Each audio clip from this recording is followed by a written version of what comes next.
ataupun bersin, kamu mengeluarkan virus dan bakteri dari dalam tubuhmu.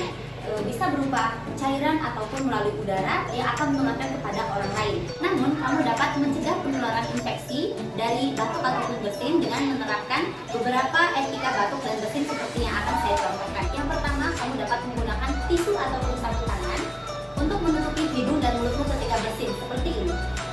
Lalu setelah itu, kamu dapat membuang tisu ini di dalam kotak sampah. Kedua, jika kamu tidak menemukan tisu ataupun sarung tangan, kamu dapat menggunakan lengan bagian dalammu seperti ini.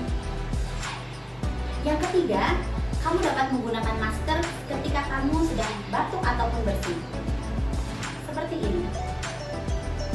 Jangan lupa untuk mencuci tanganmu di bawah air mengalir dengan menggunakan sabun, atau kamu juga bisa menggunakan antiseptik dengan berbasis alkohol.